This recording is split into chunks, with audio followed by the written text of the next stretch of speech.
तब तक उसी घर में कोई मर जाता, वो रो बैठ के रो रहे हैं।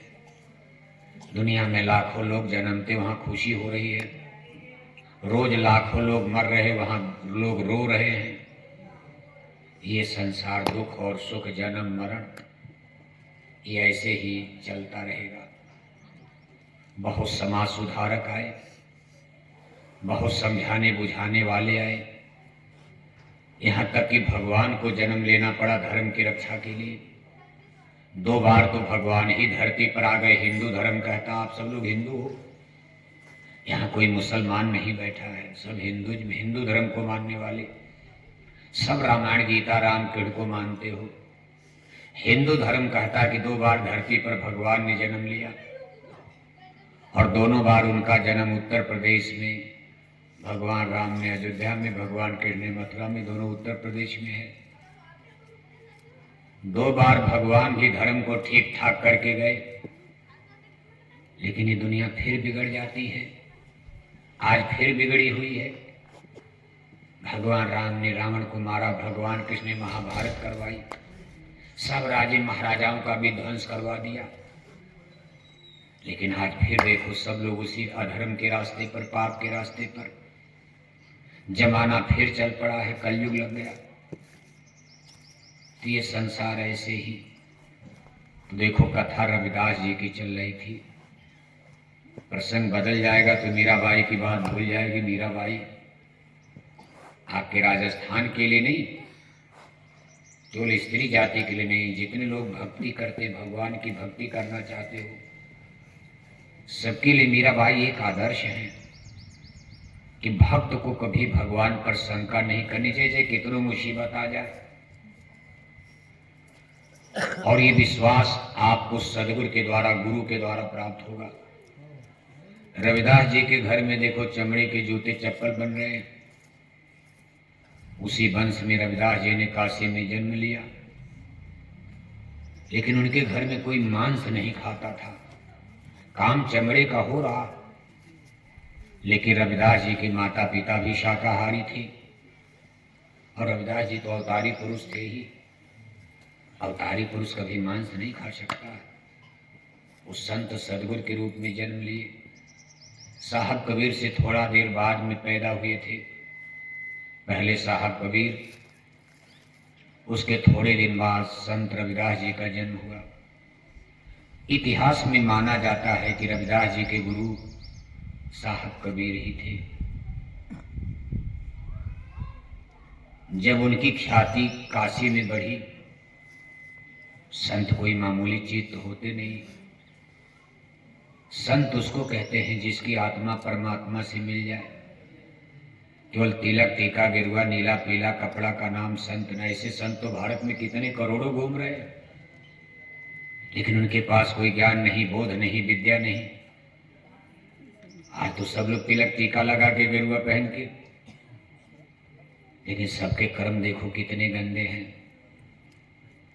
रविदास जी पूरे संत सतगुरु, और संत सतगुरु जैसे सूरज को कोई छिपा नहीं सकता, ऐसे उनका तेज जब काशी नगरी में फैला। जो उनके सामने जाता था, किसी की बीमारी ठीक हो रही है, किसी की गरीबी दूर हो रही है, किसी को बच्चा मिल गया, सब लोग अब जहाँ फायदा होगा तो कोई रुकेगा, बताओ आप। धीरे धीरे काशी नगरी में हल्ला मच गया, भाई एक ऐसे महात्मा कि वहाँ जाने के बाद मनोकामना पूरी होती, जो सोचोगे पूरा हो जाता। मान लो 10 सोचा, 10 नहीं पूरा हुआ, एक तो पूरा हो गया। डॉक्टर जवाब दे दिए कि भाई बीमारी नहीं जाएगी, मर जाएगा। और किसी महात्मा के यहाँ चले गए, सत्संग में आपका बच्चा ठीक हो गया, तो आदमी तो मान लेगा भाई नहीं कोई सिद्ध पुरुष है। धीरे धीरे अब काशी नगरी में तो बड़े बड़े पंडित, पुरोहित, विद्वान, गंगा जब नहाने वाले, तिलक टीका लगाने वाले, लेकिन वहां किसी को फायदा नहीं हो रहा। कहते गंगा में या नहाओ और फिर हमको दान दक्षिणा दो। ऐसे पंडित पुरोहित तो देखो तमाम है काशी बनारस में, लेकिन जनता को फायदा नहीं हो रहा। दक्षिणा तो दे रहे हैं, लेकिन रविदास के यहाँ फायदा मिलने लगा, लाभ मिलने लगा। लोगों ने कहा इस पंडित ब्राह्मणों से अच्छा तो रविदास चमार ही हैं, भले जाति छोटी है, ज्ञान की कोई बिरादरी नहीं होती। आपको अंग्रेजी पढ़नी है, किसी जाति का मास्टर होगा अंग्रेजी पढ़ा देगा, बड़ी जाति का उसको अंग्रेजी नहीं आती क्या पढ़ाएगा? मास्टर तो किसी जाति का हो सकता। आपको दवा लेनी अपने बच्चे के लिए, मान लो उदयपुर का सबसे बढ़िया डॉक्टर मुसलमान है, उसकी दवा बड़ी अच्छी काम करती बच्चों के लिए, क्या आप मुसलमान की दवा नहीं खाओगे कि अछूत हो जाएगा? अरे अपने बच्चे की बीमारी दूर करने के लिए मुसलमान की भी दवा खा लोगे आप, अपनी बिरादरी की नहीं खाओगे क्योंकि उस बिरादरी के डॉक्टर की दवा काम में नहीं करती है। इसलिए पूजा ज्ञान की होती, जात की नहीं होती। भीलनी सिवरी का जूठा बेर प्रभु राम ने क्यों खाया? सिवरी का हृदय निर्मल था। रावण जात के ब्राह्मण थे, उनकी लंका को नाश कर दिया। रावण तो कुल वंश में बड़े थे, ऊंचे थे, 4 वेदों के पंडित थे, लेकिन मार डाला उनको। और भीलनी सिवरी वेद का नाम नहीं जानती थी, जूठा बेर खा लिया, इतिहास में नाम अमर हो गया। अब जब रविदास जी का नाम काशी में बढ़ने लगा, बड़े बड़े लैंड लॉर्ड सामंत राजाओं का जमाना था, बड़े बड़े राजा महाराजा रविदास जी के पास जाने लगे और पंडित पुरोहितों के यहाँ जाना कम हो गया।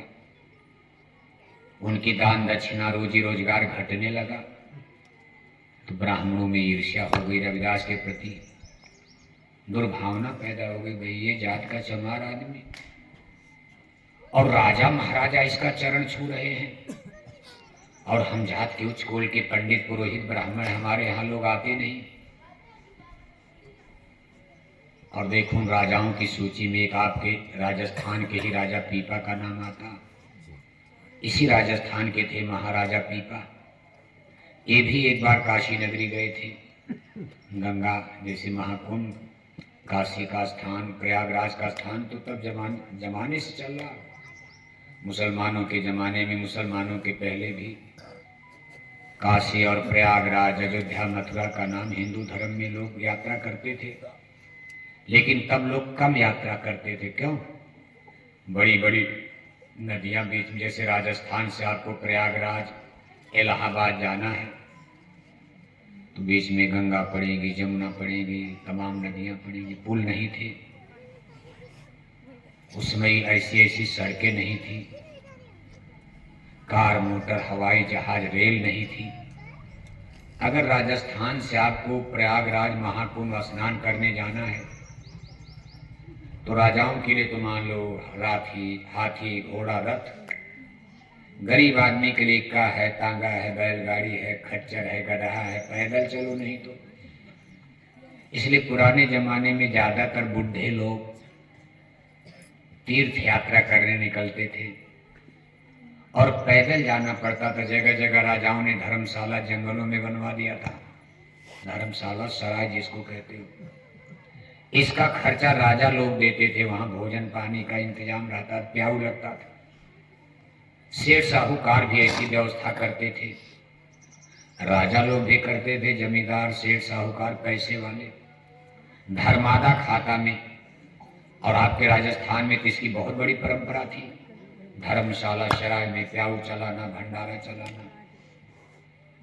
यात्री इसमें रुकते थे, फिर आगे चलते थे, और बुढ़े ही जाते थे। भाई अगर दादा मर भी जाएंगे कोई दिक्कत की बात, क्योंकि इतनी लंबी यात्रा में ज्यादा लोग मर भी जाते थे। जाड़ा लग गई, ठंडी लग गई, कहीं जंगली जानवर शेर मिल गया, चीता मिल गया, कुछ भी हो सकता।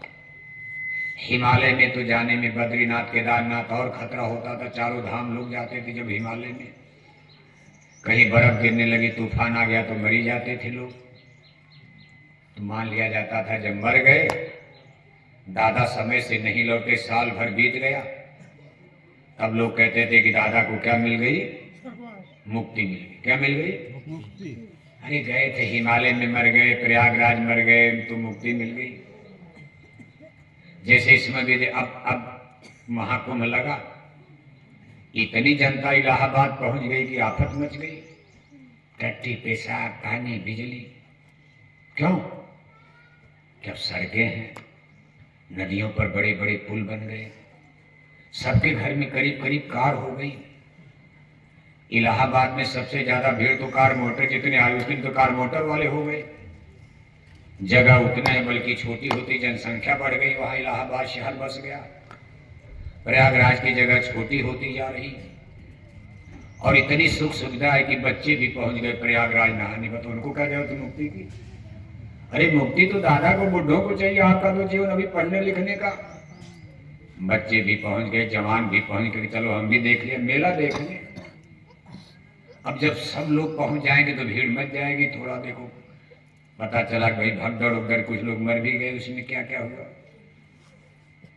लेकिन कुल मिलाकर के इतना आसान कहा, भाई जो नहा लेगा आपकी मुक्ति मिल जाएगी। इस महाकुंभ के लिए कहा गया, जो नहाएगा, एक बार डुबकी लगाएगा, मुक्ति मिल जाएगी। ये नहीं बताया कि भाई नहाने के बाद मुक्ति कब मिलेगी। गंगा मैया में नहाओगे सब पाप धुल जाएगा, लेकिन इसके बाद गंगा मैया से वादा करो, हे गंगा मैया अब हम